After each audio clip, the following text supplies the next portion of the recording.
Sorry, it's 8 o'clock. We'll call our meeting to order. The Redevelopment Commission, November 18th. The first thing will be our roll call. Ann McGinnis. Here. BJ Deppie. Here. Paul Buning. Here. Josh Prime. Here. Deb Gill. Here. And Richard Wirtz here. We have a quorum. So we will move on to the minutes from October 21st. Are there any questions? If not, we'll take a motion to approve. Move to approve. Second. A motion to approve. Any question? All in favor? Aye. Aye. Okay, you received a claim from Christie yesterday. What that was. There's 4 of them. It totals $726,000. Any questions? Need a motion to approve. Move to approve. Second. A motion of second. Okay. Moving on. Old business. Aspire. Christian. Good morning. Good morning. I have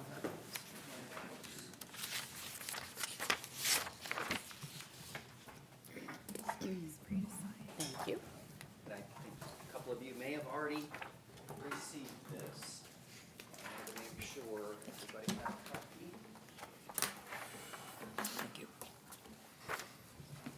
I'm not gonna read this. It's a little long, but I did want to share this with you.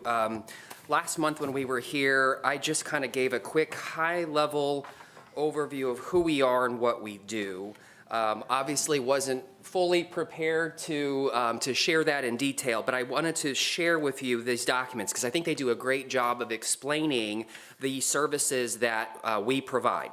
I'm sharing this with you because it illustrates what we do, so the scope of work from the contract, from the professional services. I think it also illustrates how we do that work, the programs and the activity that we perform. And then it shares also this briefing, this blue document, it shares how we're funded just as a matter of edification for economic development programs in Johnson County and who's on the team. And then lastly, there's also, we're really proud of some of the milestones and achievements that we've made. And so this document outlines all of that for you. And it's important to note that this is only for those economic development services, meaning the site selection, the community marketing process. This is not for any chamber services. We are not asking you to invest in that. In fact, you have a marvelous chamber here with the Franklin Chamber. We in no way want to compete or take funding from the Franklin Chamber. We have a great working relationship, want to collaborate with them. This is only for those site selection services, which leads to that second sheet, that second handout. It's the project funnel site selection activity detail. I'm sharing this with you because we contract we contract for services, but we really only talk about what we do when a project reaches fruition, right, when it gets here. So we wanted to make sure this document illustrates all the activity that we do, all the work, all the services that we're providing for a project and for a lead to bring it to you, all that happens behind the scenes. And this is in economic development, the site selection process has been professionalized and standardized. In fact, I'm very proud of Amanda. She's one of only 20 individuals in the state of Indiana who have achieved the credential that she has earned from the International Economic Development Association. So she is a certified economic developer. And so we're very proud to be able to work with site selectors and brokers from across the United States to market Franklin and Johnson County to brokers and site selectors and companies exploring a new company home. And so those are the services that we're providing. And this is hopefully will do a better job than I did last month of explaining that in detail, those services. That was, again, I wasn't going to read it, but I did want to share that with you. So what we're asking for today is for an engagement for 2026. We do roll on a calendar year basis, correct? Yeah, January. And so we are asking for an engagement for 2026. And I know that, I think, Mr. Wertz, you had some discussion, I think, previously or separately from today's meeting? Right. Okay. If I understand, Aspire is a county-wide, Economic Development Organization and a county-wide Chamber of Commerce. We have two separate staffs, two separate budgets, two separate funding. We're one organization, but everything's separate. So this is 100% only for the economic development services. These are the same services that the Johnson County Development Corporation was providing. In fact, we are pretty proud of our work. We think we've been able to enhance that some from when it was just JCDC. So this is only for those economic development services. And we are countywide. We do serve other communities in the county. okay, any other questions? Can I ask a few? Yeah. Thank you. Christian, so how much are you asking for today? That's a good question. Our original plan was for $40,000 to help fund the economic development services and program that we provide. We understand that there's a lot of question marks and unknowns with budgeting because of SEA 1, and we understand that our communities are taking a very hard look at their budgets right now. We are not a sponsorship or a donation. We do provide professional services through our staff and the programs, the marketing that we do for the community, but we want to be a good partner, and so we want to remain flexible. Well, this is, I'll jump in. Anna. Yeah, go ahead. Go ahead. This is new to us because this has always come through the city, and Yes. now the RDC and our vision and job is, this is kind of a new look of helping fund.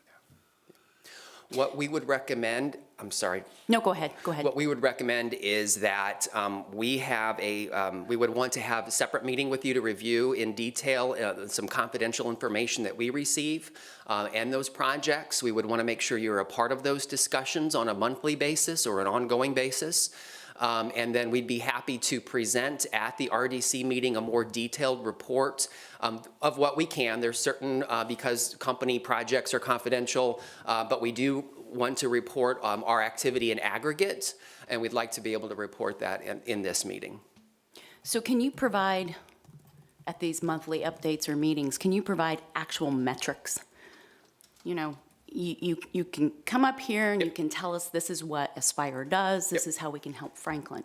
But like, can we see hard numbers? Sure. What sites are open? What projects have you brought to Krista or to Dana?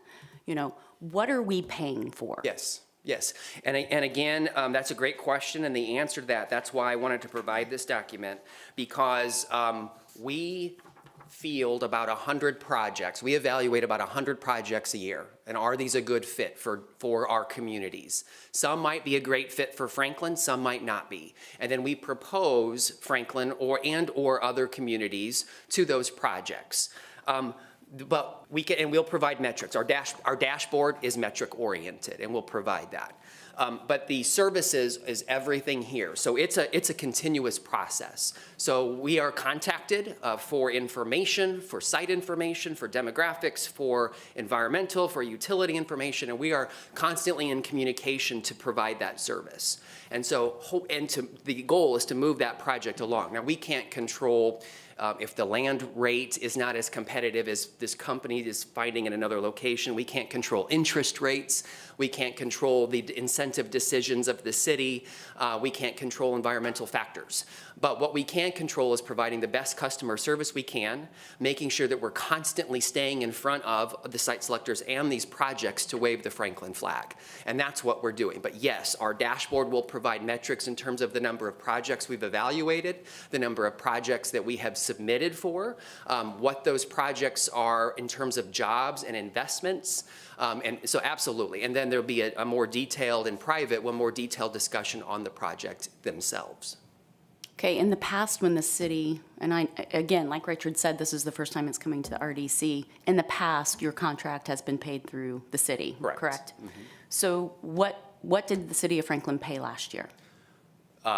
This year? Or, excuse me, Yeah, yes, this for year. 20, yes. 35. So in 2014, the city began paying 30, and it remained stagnant for 10 years. And so we had a conversation about stair-stepping that up to try and keep up with inflation, which would have, actually this year would have put it at about 42,000. But we were stair-stepping it, so 35 this year, then 40 next year, which would still be a little bit below inflation. But again, we want to be a good partner. So that was the discussion. However, that was before we knew the world was changing with SEA1. And like I said, this is a new step for the RDC to step into supporting a group. And you alluded, Franklin has in my opinion, a very nice and active chamber. So that aspect of this, I think we would want to handle through Franklin. And my question, Ann and I talked a little bit, but is where are we heading with all these new changes? Or what organizations or what groups are going to switch from city to other avenues for fundraising? I think Aspire has a place for Franklin and Johnson County. And what does the rest of the board feel? Josh? You know, I think they are a good partner for the city there with all the projects that have come in recent years and everything, from my experience. And you have another question? I think if this is something we're going to approve, I think there should be a list of expectations. I should think that there should be goals and expectations, and I get it, you know, you're not going to reach all of them, but I think there should be expectations attached to this money. And what I don't have today is it's a professional services agreement. So there's a contract. On this first page is the scope of work that is in that contract, and we're happy to amend that. We don't have that document today, but we certainly can make that an ongoing conversation. These are the services that we provide, and these were the goals that were established some few years ago. We're happy to amend that. Paul? I think Aspire is a good partner, and it's something that we should look at, definitely at least for a trial year, in my opinion. Do you represent any other municipalities in Johnson County? We do. We represent Whiteland and Bargersville and Franklin and Greenwood, and then the county RDC for their unincorporated areas. Okay. What if, we'll pick on Whiteland since they're closest. What if they want to do X and we want to do Y? So that's a great question, and we've gotten that question before, and I would invite Amanda to add her perspective as well.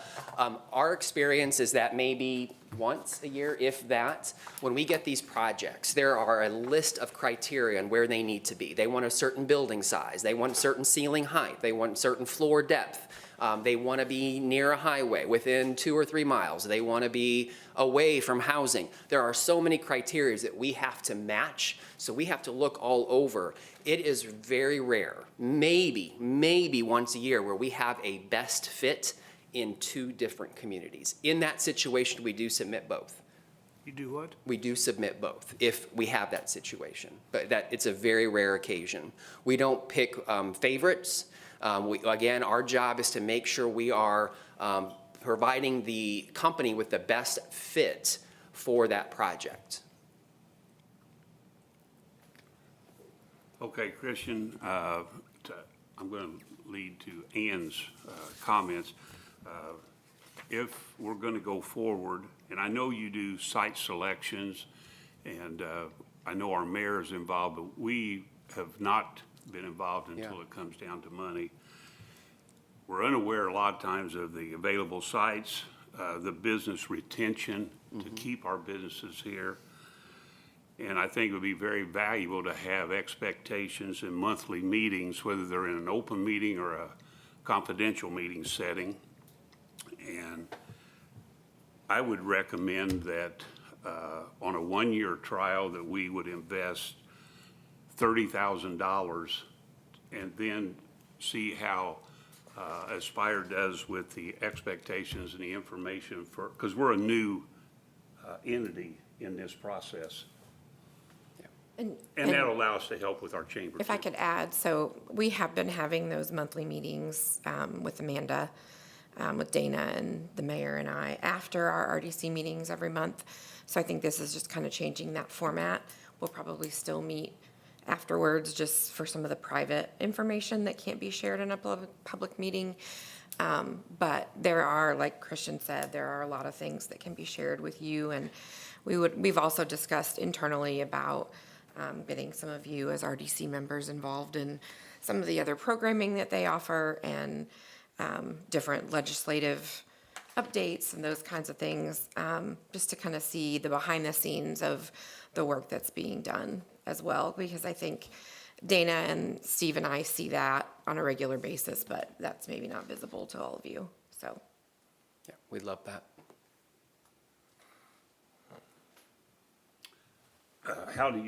Does the board feel about a $30,000 trial year starting in 2026? And as we get involved with the expectations and the information, we can review at any time.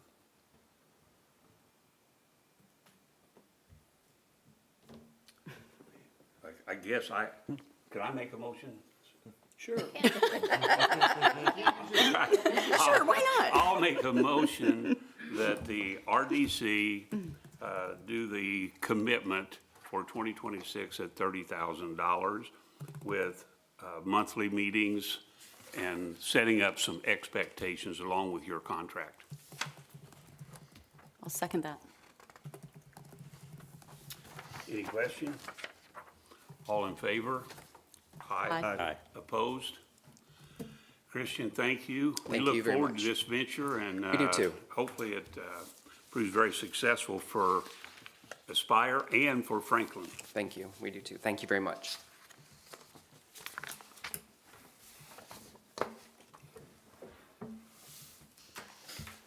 And Rosie, we have not forgot. I know that the chamber is an important part of our community. Okay, moving on to new business. Resolution 2025-20, $324,958 for the construction service of Commerce Drive traffic signal.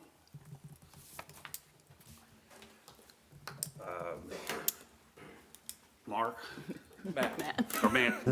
He retired. Yeah, this is discussed last month, basically a new signal project that we have out on Commerce Drive to go in conjunction with the new development on the north side of Commerce, where the Chick-fil-A is going. And we actually had a contractor, we had the bids open, so the $324,958 is for construction services of that project. So, any questions? We did have this in our cash flow analysis for, I think, $722,000. That was the estimate, so we really like it when the bids come in less than half of what we were Yeah. estimating. So you'll see that updated on the cash flow analysis. And I'll say that the contractor is a good signal contractor, so being that low wasn't a bad thing as well, so. All righty. Any question? Need a motion to approve? Move to approve. Second. We have a motion and a second. All in favor? Aye. Thank you. Krista alerted me, I had printed off my data ahead of time, and I did see last night. But in old business, we have a downtown parking study, a draft requested for proposals. I'll cover that. Okay? As soon as it opens. I just wanted to provide you with some kind of information about the types of things that we would be looking for in a downtown parking study. I did also put some application deadlines to this. This is still a draft, so if there's anything in here that once you have a chance to review it, you'd like to see added or changed. I'm still finalizing this to get to Lynn to attach the other 30 pages of, of lawyer contracts that go along with it. And so I will let everyone know, obviously, once that is actually out for public. I have a list of people that have contacted me that are interested in the proposal. But basically, what I have the proposals due by Wednesday, January 7th. Just with the holidays, I figured it made sense to maybe give a little bit more time than 30 days because of vacations and time off and those kinds of things. So I did give a deadline of Monday, December 29th for any kind of questions or clarifications to the request, and then actual applications due January 7th. So basically what we're asking for is for a consultant to inventory and analyze our existing parking with the changes to, you know, the garment factory is new since our last one, the amphitheater is new since our last one, Church on Jefferson, there's several new businesses that have opened since 2014 when the last one was done. So downtown looks a lot different than it did 10 years ago. And so basically it's inventorying those things, kind of showing us parking patterns, days and times, special events, looking at that information. And there's, you know, the full details of all of that are in here, but then also looking at maybe how can we make our existing parking more efficient, or is there a need, or what is the demand for any kind of parking structure, and what locations would make the most sense if that is what is recommended. So there's a multitude of things. There's even interviews with business owners, small stakeholder groups, input from city staff, obviously our downtown officer that writes the parking tickets. So there's a list of things in here that we are expecting them to do, and then there would be obviously a presentation back to the Redevelopment Commission, the Board of Works, since they set all of like the parking restrictions and those kinds of things, and then a formal adoption would come for the to the City Council for presentation as well. Do you have a projected cost? I don't have a projected cost. I can tell you that we paid just under $20,000 in 2014. I do not expect it to be anywhere near that price 10 years later. And just with the increase in analysis and our size of our downtown and all those kinds of things. And I don't know, we have data through Placer and all of our, you know, through the Parks Department on attendance and the art craft and all of those kinds of things. But I am anticipating that they will want to do some of their studies when actual events are happening in the summer. So I don't expect this to be done, you know, in the first 90 days of the year. It may be a year-long, up to a year-long process. But we won't know that until we do interviews and then actually have someone hired. We can give you an update on kind of timing and how they're looking at that, so. So we're looking then at February of '26. Worst case scenario, yeah. I hope to have it before then, but. Okay. Any questions? I don't really need any kind of, I don't think approval or anything. I just wanted you all to have a chance to look over the draft. Let me know if you have any questions or concerns while I'm working with Lynn on all the contractual agreements, and then we can go from there. Okay, thank you. I know Franklin has changed a lot in the last 12 years, and the parking is definitely different. Okay, thank you, Krista. Okay, moving to new business resolution 2025-21, $860,705 for professional services for Scott Park expansion. I guess Chip and Trent. Just close the whole thing. Good morning. I'm Chip Warner, Director of Parks and Recreation. I'm here to present a professional services agreement for the expansion of Scott Park. Let me give you a little background of where we are on Scott Park. Almost all of us, I'm sure, have been to Scott Park in the last couple of years. It's had issues for years. We've been doing our due diligence.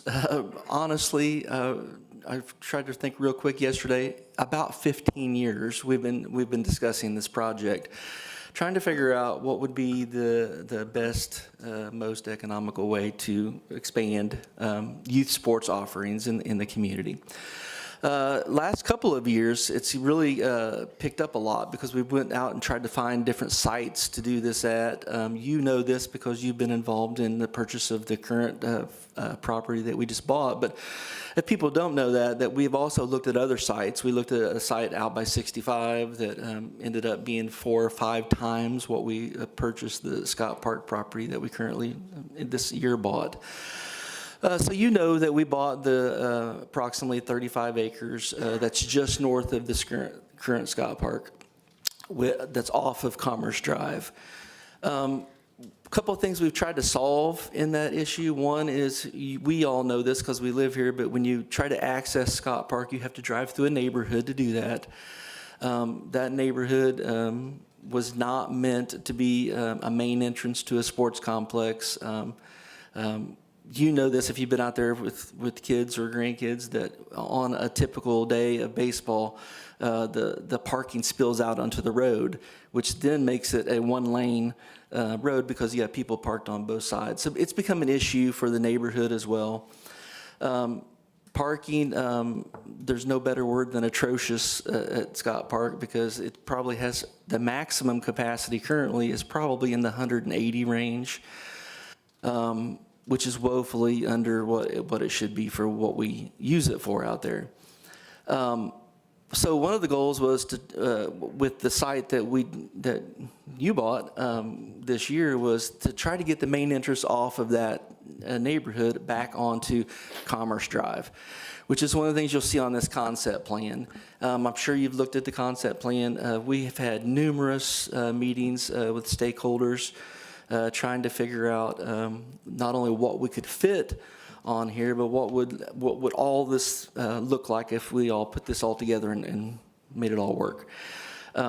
Lots of things are going to go into this sports complex, so I'm just going to go through a real quick list of what I could come up with yesterday. 12 pickleball courts, 2 basketball courts, 8 horseshoe and cornhole pits, 6 youth baseball diamonds, 2 larger baseball, softball diamonds that can accommodate adults or teenage players, 2 large soccer fields that can be subdivided into smaller soccer fields. So if you have youth, anybody that plays youth soccer knows that you can subdivide a soccer field and make them 3 or 4 soccer fields out of one.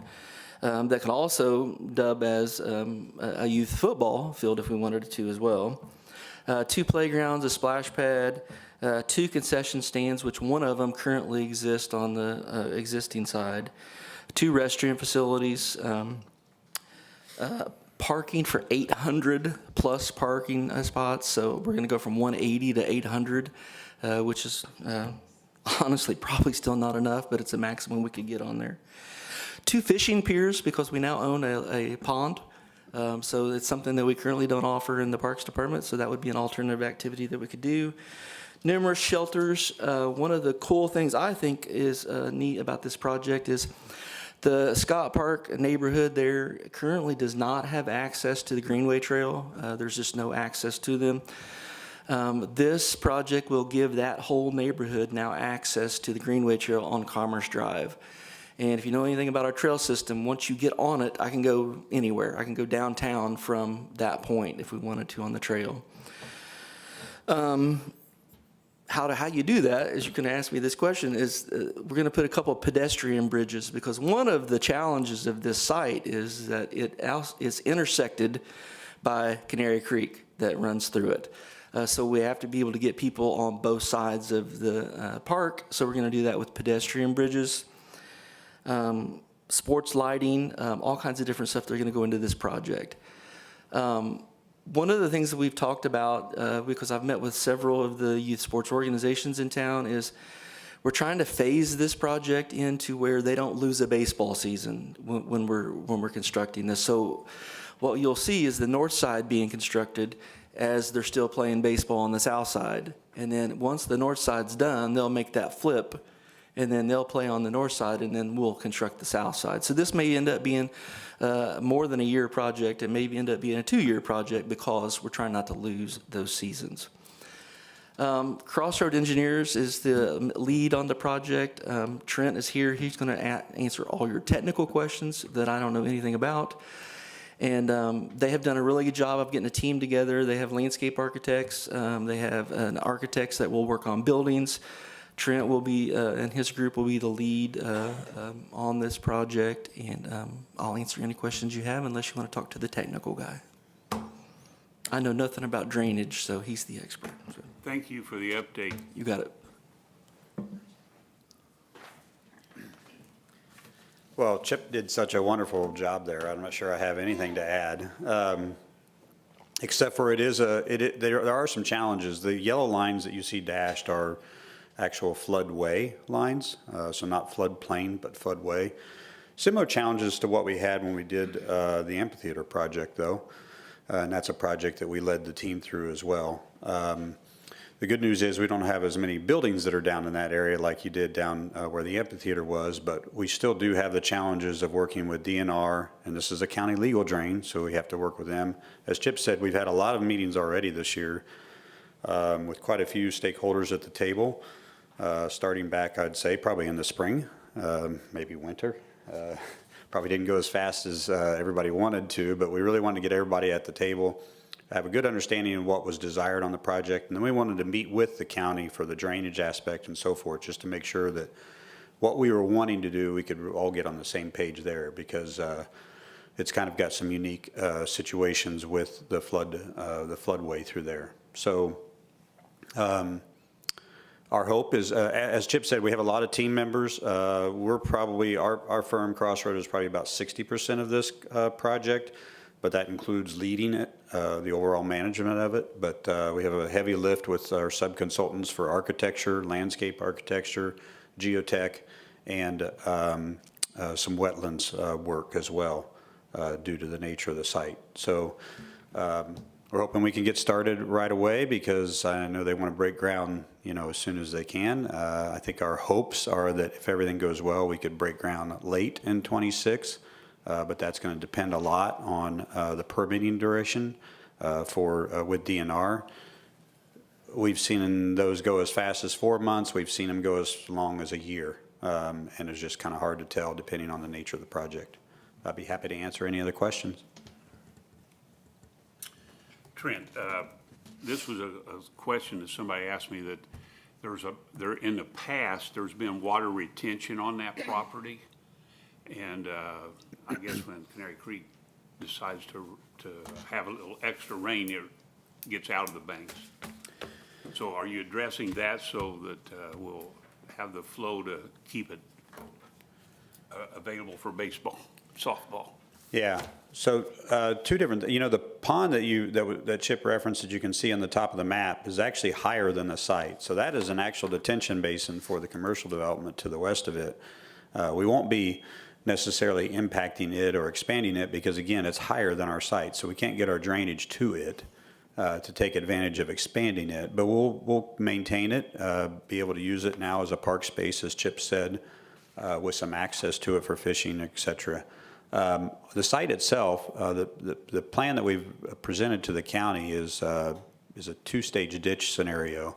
If you've seen these, and there's one on the south side of Worsville that we did for Greenwood, west of 31, where the ditch started out like this, and you cut the banks back at a level that's a few feet above the creek bed, and you basically provide shelves. And that shelf is a storage volume, and that helps us offset other areas that we may be putting fill in. Basically, on a site like this, when you're in the floodway, they call it a zero net fill. So we cannot add any dirt to do anything. We can move it around, but at the end of the day, we have to provide some storage and some extra storage for those big rain events, like you're saying, Richard. So most of that you're going to see that we're going to try to tackle via these two-stage ditches. And then we'll have a couple areas where We hope to have at least one, maybe two pedestrian bridges where you can cross those areas where the ditch may come back in at a normal width, or we have a longer bridge if it goes across that two-stage area. Does that help answer your question? Yes. No detention ponds, though, as you would traditionally think about, just because we want to utilize the space otherwise as much as we can for the park setting. Any other questions? Yeah, I've got a question. It's probably more for Chip there. In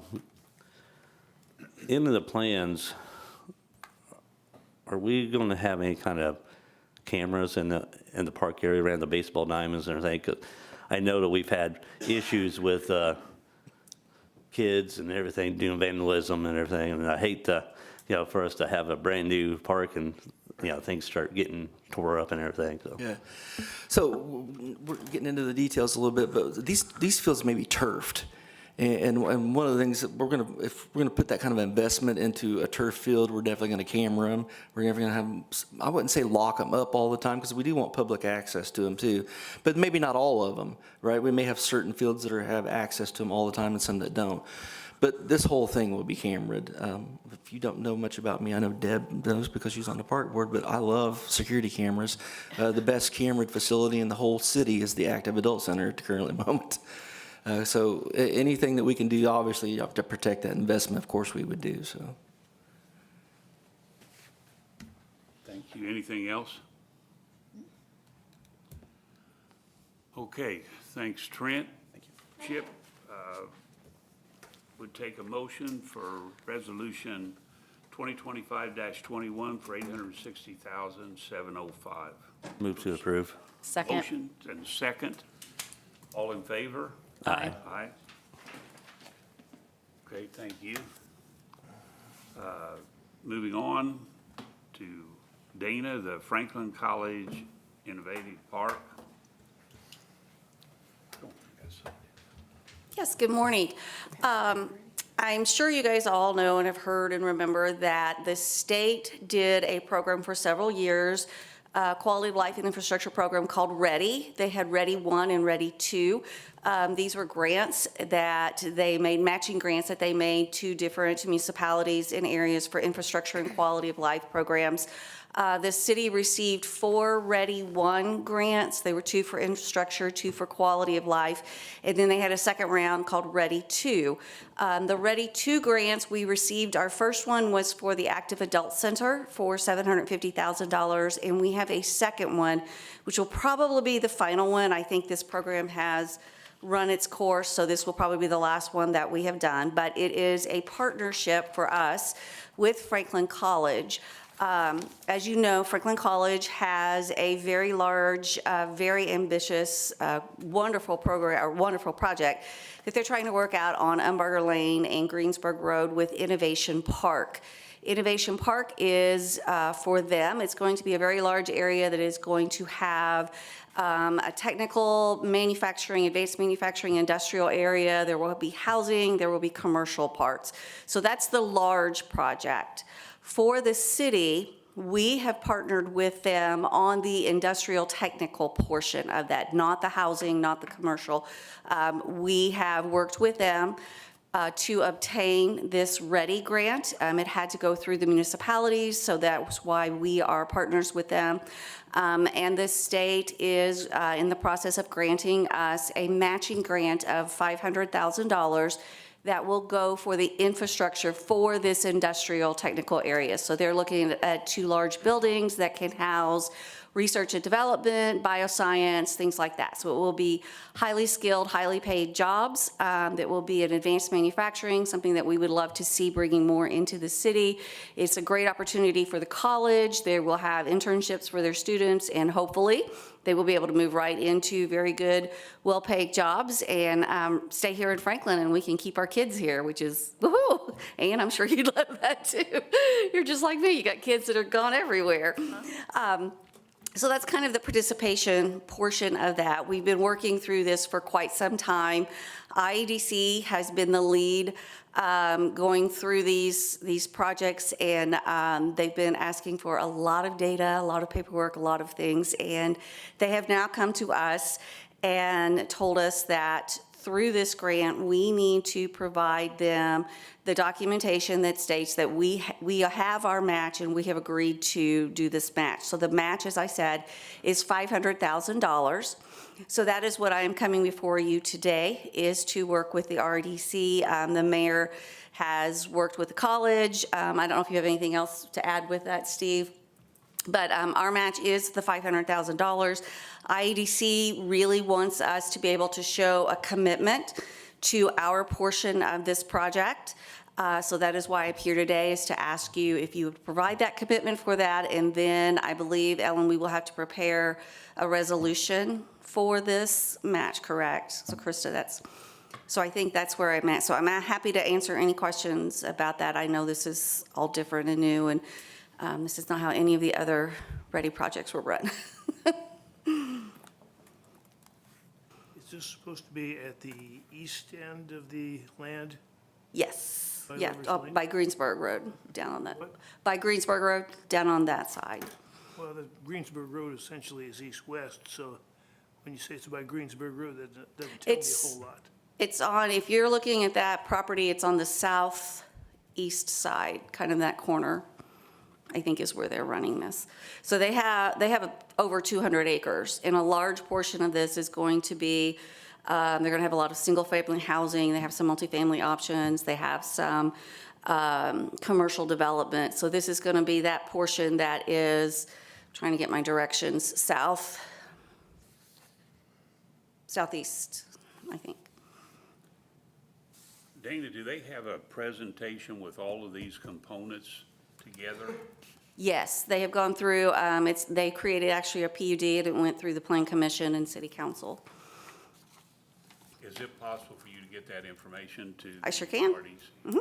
Absolutely, yeah. They literally told us, the mayor and I were at a meeting Wednesday, and they said, oh, we need you to provide this, and we need you to provide this by December 1. So that's why it's kind of a very last-minute rush for you guys, because, again, they did not require this for any of the other projects. IEDC has decided they needed it for this one, so. But I can absolutely get that, I will get that to you today. Okay, and our next meeting's not till December 16th, Correct.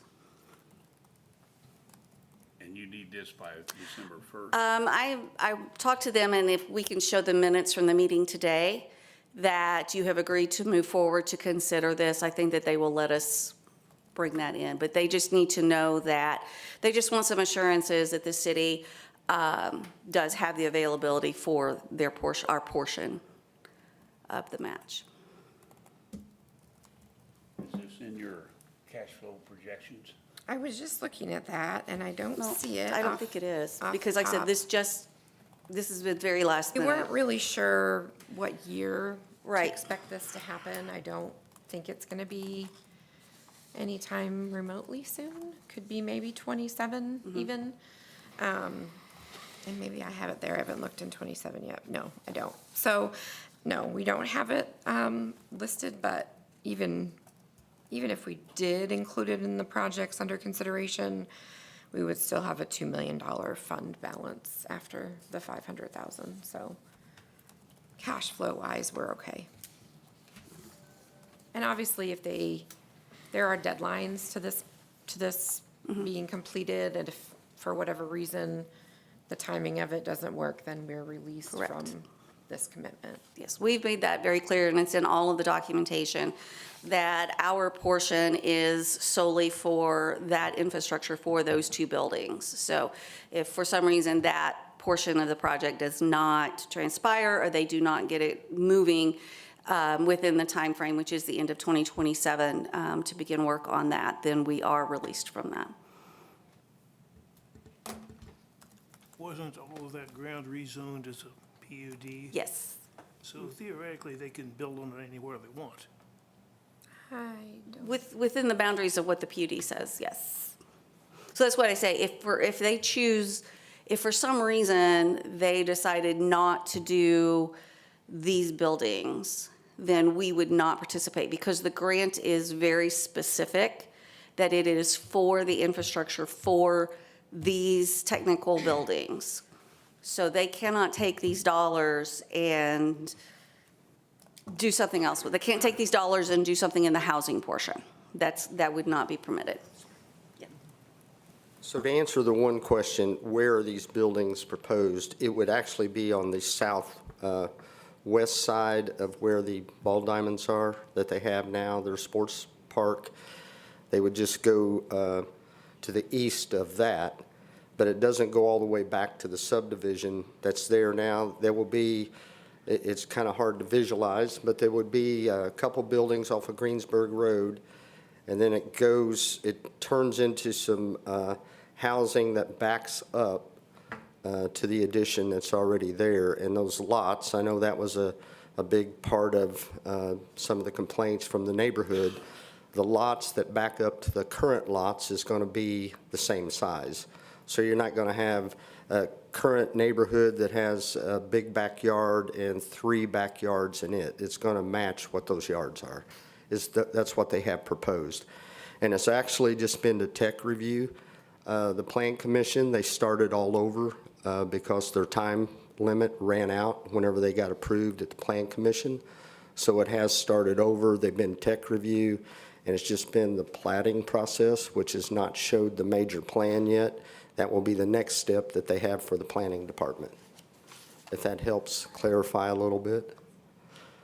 Well, will they be bound to put it down in that southeast area as opposed to, if it's all a PUD, they could stick it anywhere they want?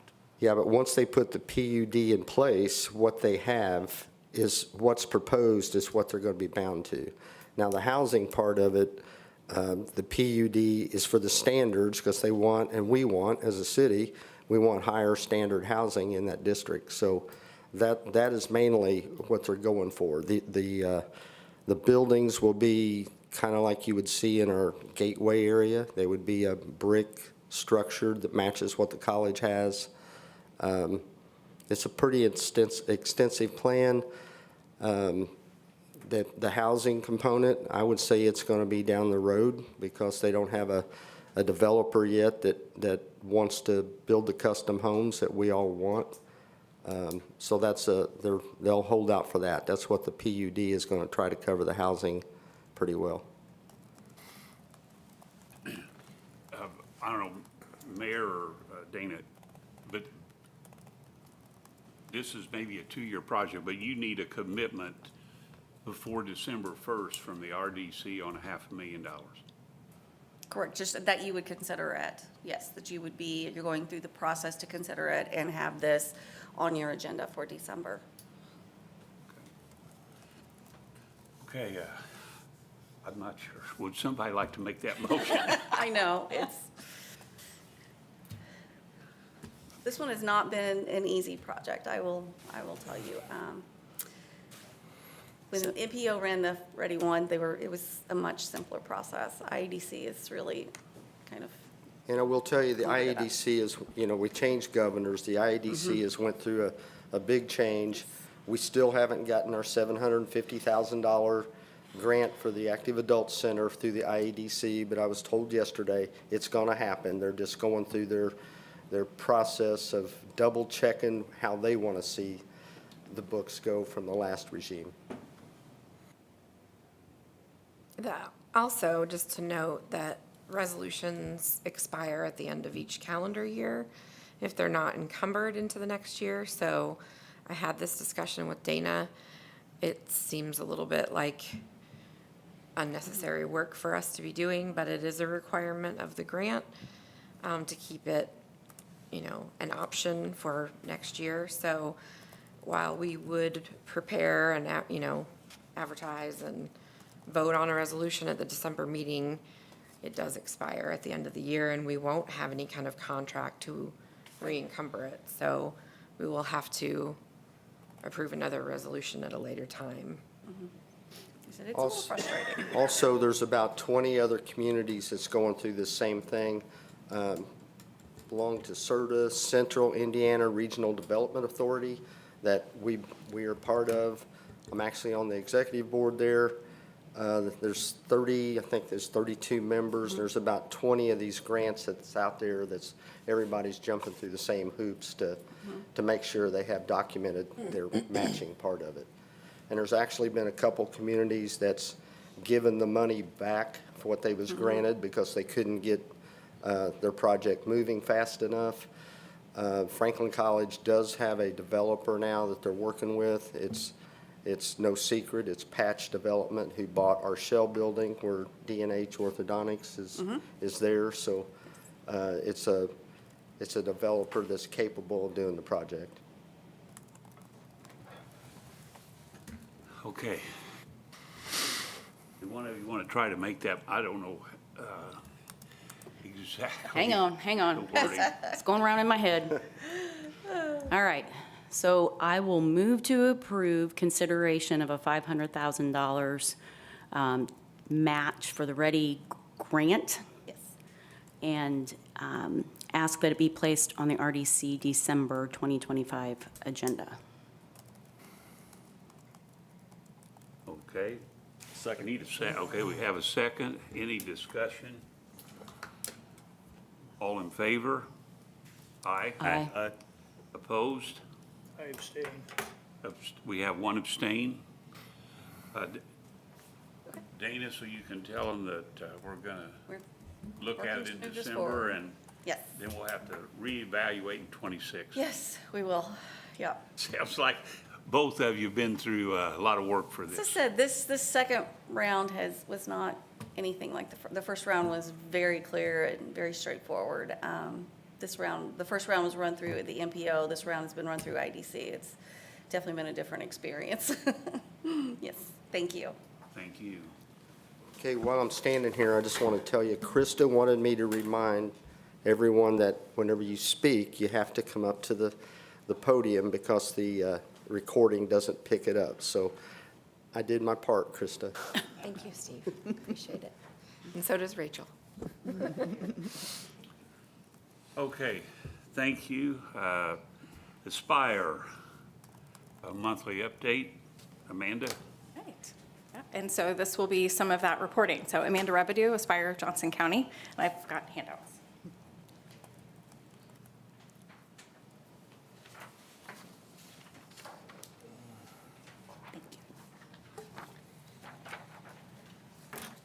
Thank you.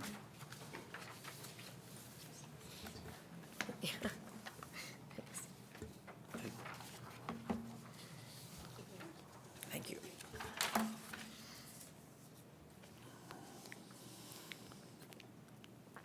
All right, so these are some of the metrics that Christian mentioned. This is a report that's given to our Economic Development Advisory Council each month. So this is kind of the dashboard of our activity. As Christian laid out in that, in the additional stapled project pipeline report, you can, that is showing how we get to submitting these projects.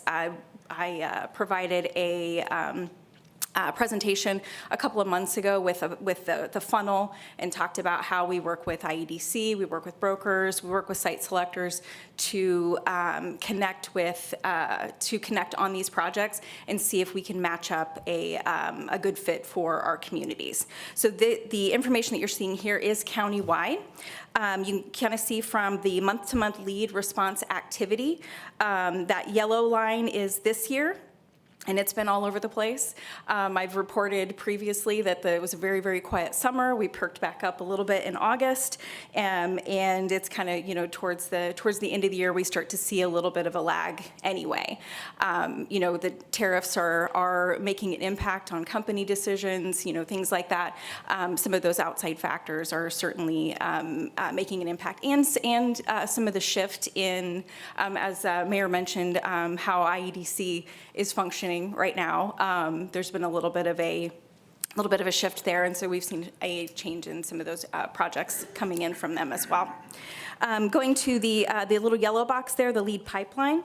As Christian mentioned, we see about 100 leads per year, but we only respond to about half of those, either because they are not a good fit for our community, we don't have a site that matches up with their needs.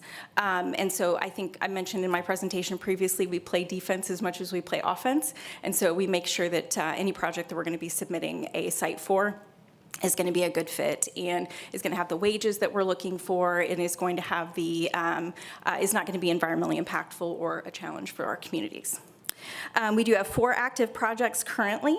If we land all of those, that would equal about 430 jobs, $221 million. But as we know that's probably not going to be the case, but at least those are conversations that we are having. This project submissions are a one-way conversation where we have submitted the information to them and they are in the process of analyzing it. If they come back to us and are asking questions, that's when that project then switches over to active, because we are still on the list. They are interested enough to start asking those questions, and they are keeping us on the list because they want to further analyze our site or community. So. On the business development, the 4 boxes across the way, in the orange box there, we have sent almost 2,500 emails and connections with site selectors and brokers since the first of the year. And that's just hey, want to tell you about what's going on in Johnson County. Are you aware that the site is available? Different things like that, making sure that we are staying in front of those folks. Some of those emails do result in conversations. We have about 15-minute conversations with site selectors just to be able to provide them with a little bit more of a deeper dive on the assets that we have here in Johnson County. We have a few sites that we highlight during those conversations. We have had 3 site visits this year, and that's where a company has actually come to Johnson County to either look at a building or meet with a community to have a better understanding of how that site fits within their potential expansion plans. On the BRE, that is business retention and expansion, those are the meetings that we conduct where we are connecting with our existing businesses to make sure that they have the resources that they need to stay and grow here in Johnson County. Our goal is to hit about 52 per year. About half of those are within Franklin, where we're meeting with those existing businesses to make sure that they're not having any challenges. If they are looking at potential expansion opportunities, making sure that we're connecting them to the right resources. If they are interested in upskilling their workforce, we want to make sure that we make those resources available to them as well. And so we've had 42 of those so far this year.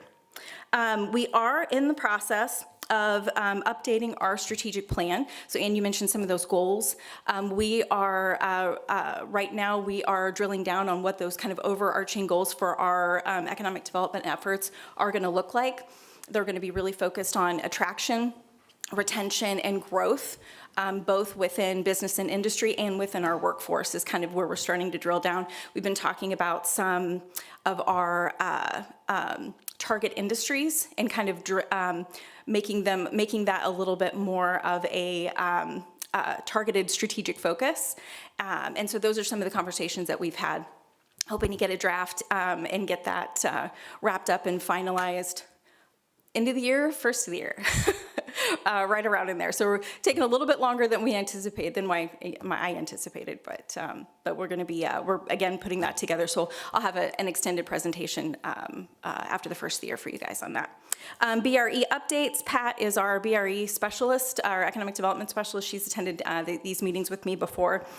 Working with 2 Johnson County companies currently. These are just some of her highlights that I include on this report. They're developing a workforce sharing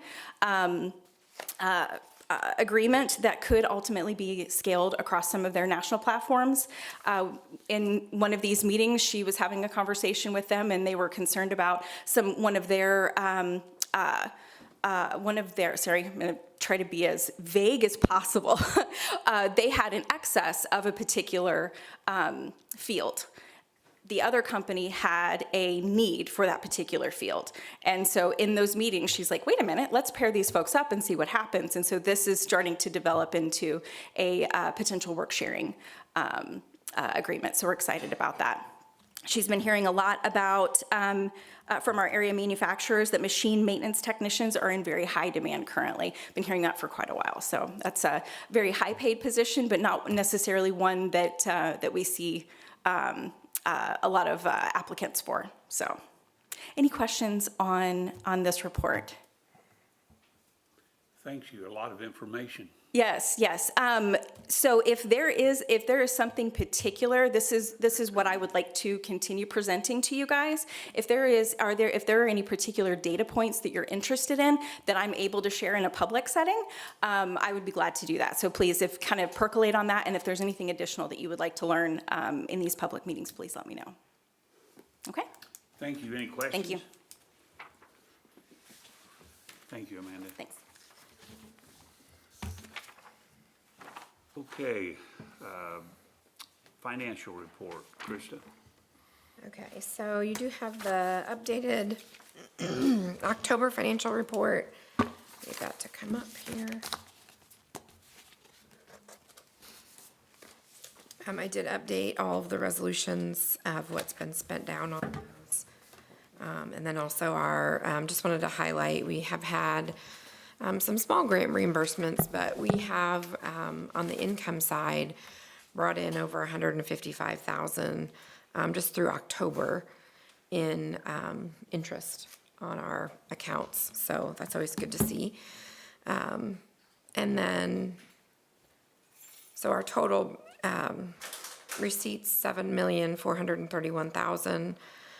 Those include the 2 refunds from Indian American Water, and then also that $2 million from Malarkey Roofing that's allocated below. Expenditures through the end of October, $5,525,000. Cash balance is there, but then we have the remaining appropriations of 3.5. So our estimated cash balance is $3,185,000. And Matt and I will need to start working on encumbrances for 26. So those are any contracts that are not complete. And so for your December meeting, I will have kind of an updated report of what's being encumbered and what's not, because there are some balances that are not going to be used. That's why we do the cash flow analysis, because I can update those on a monthly basis as things change, like bids and those things. Whereas when we have a resolution, once it's been approved for that amount, it stays that amount until the end of the year, or we would amend it. So that is why we do both of those financial reports for you. So those numbers look a little different. Does anybody have any questions on the I-65 TIF? Okay. Let's see here. The US 31. I literally only changed the date on this one. There were no expenditures. There were was no interest. There was no income. So this one's the same one pretty much that you saw last month. Nothing too exciting there. 884,000 at the end of the year.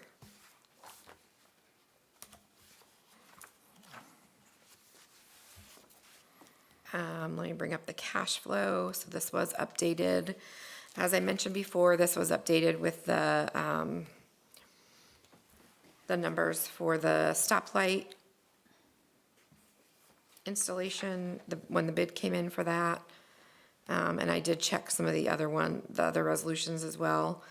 But here you can see projected total funds balance at the end of the year as $3,783,000.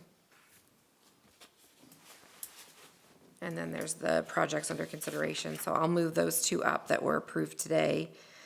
The Commerce Drive stoplight, I did make a note here that we did have it plugged in at $722,000 and the bids came in lower.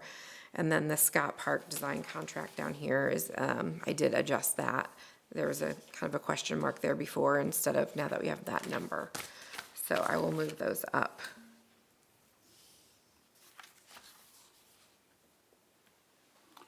Any questions? I will add the Franklin College to Ready Match to this as well.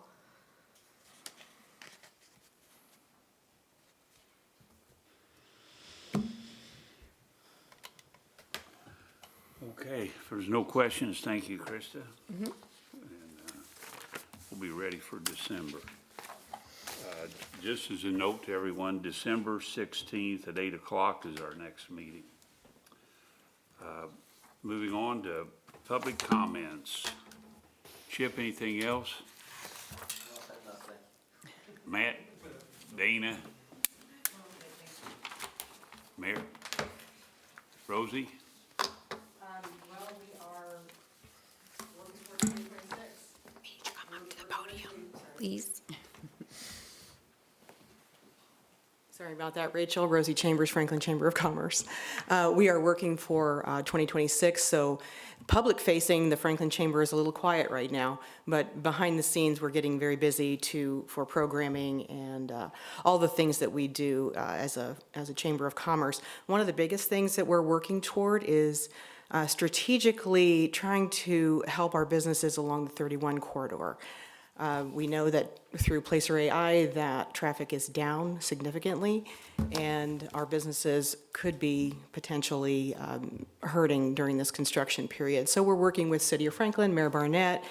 Dana's part of this too. Also, Matt is helping us and to see how the Franklin Chamber can help those businesses. And so we're working toward that for 2026. I would love any feedback or ideas that you have for us, because we'd love to be able to help them.